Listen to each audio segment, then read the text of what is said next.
The Chebukati-led IEBC team insists that the electoral body is properly constituted despite the resignation of 3 of its commissioners.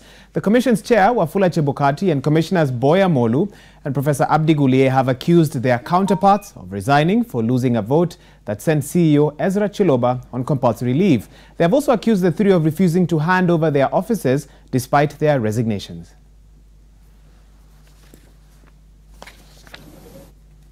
On 6th of April, I came to learn one of the commissioners had traveled for a conference in Dubai as Commissioner Margaret Mwachanya, and she was not there in the meeting, but we had quorum for the meeting. The quorum for the meeting is 5, we are 6, and so she wasn't present in that meeting.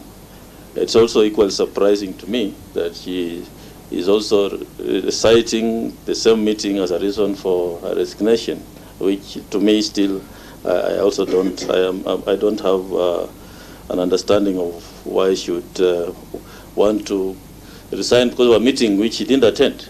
In any case, as I said in a press conference, any commissioner could have requisitioned for another meeting to vary a decision of that other meeting that's provided for in corporate governance. So I still don't know how that went along. Lastly, yes. Chair, my question was, if you look at your report on paragraph 10, it says that in our view, it is dishonest and against good corporate governance practice that a member who loses a vote, a motion would purport to resign because a decision did not go their way.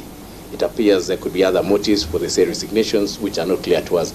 My question is, one of these commissioners was not present while in your report. IEBC Chairperson Wafula Chebukati answering questions posed to him by Parliament's Justice and Legal Affairs Committee. To get more details about this is a gentleman who has covered today's proceedings quite closely. That's Francis Gashuri.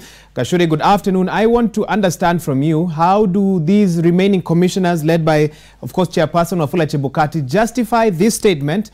They say that the commission is properly constituted despite the resignation of 3 of its commissioners. Just explain to me how they justified that.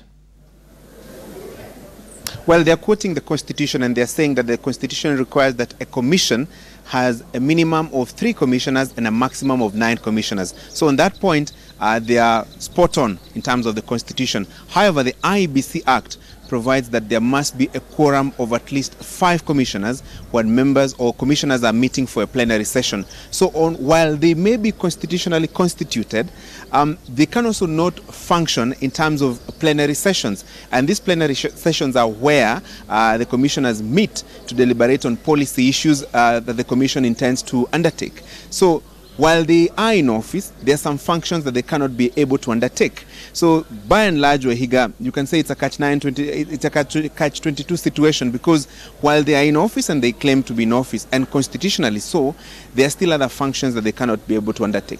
For example, if there was a policy decision that the commission wants to undertake, they cannot be able to meet because the quorum must be at least 5 commissioners. Currently, there are only 3. And what they are also asking Parliament to do is to expedite the mechanism of replacing the 3 commissioners who resigned, as well as Commissioner Roselyne Akombe, who resigned last year. There are 3 out of 7 commissioners in office. So they want Parliament to come up with a policy or a mechanism where the 4 slots, the vacancies in the commission, will be filled. Remember, the mechanism that was there when the IEBC Act was amended was only to provide for the recruitment of the current commissioners. However, that mechanism ended as soon as the commissioners were appointed. So currently, as we speak, Wahiga, there is no mechanism for appointing replacement commissioners after the resignation of the 3.5, as well as Roselyne Akombe last year. So that's the situation as it is, Wahiga.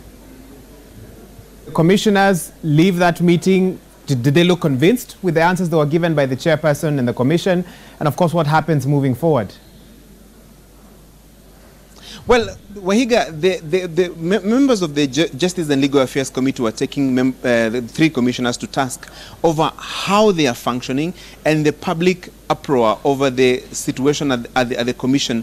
And the commission chairman has, what in what you would say very dismissively, said that all he is hearing are some noises out there by people who are saying they're dissatisfied with the performance of the commission. However, he says he has no method of measuring public confidence, and that the pressure for the 3 commissioners to exit, they're saying they're now going to bow down to that pressure, because the resignation of the 3 commissioners who resigned, they're saying they did so in their individual capacities, and that they cannot resign because they have no reason to. They're not convinced that they should resign because their 3 commissioners or their 3 colleagues resigned.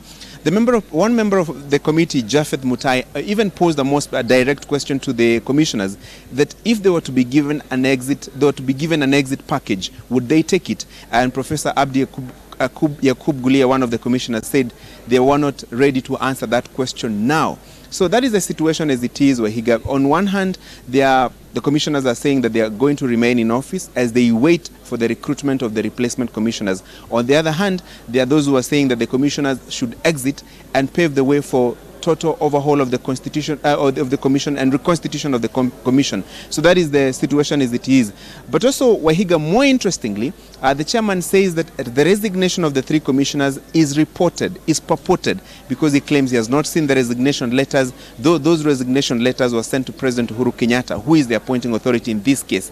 However, he says that he has written to Head of Public Service, Joseph Kinyua, to seek copies of the resignation of the 3 commissioners, but so far none has come. He has also written to the Cabinet Secretary in charge of National Treasury to stop the payments for the 3 commissioners who exited, and he says he has not received a response from the National Treasury. So he doesn't know whether the 3 commissioners are continue to receive their salaries and other allowances, though he claims that they are yet to return the IEBC materials and resources that they continue to enjoy, such as vehicles, drivers, laptops, and mobile phones. So that is the situation as it is at the IEBC Commission. Well, very interesting series of events there, Francis Gashuri. Thank you for that update, coming to us live from Parliament.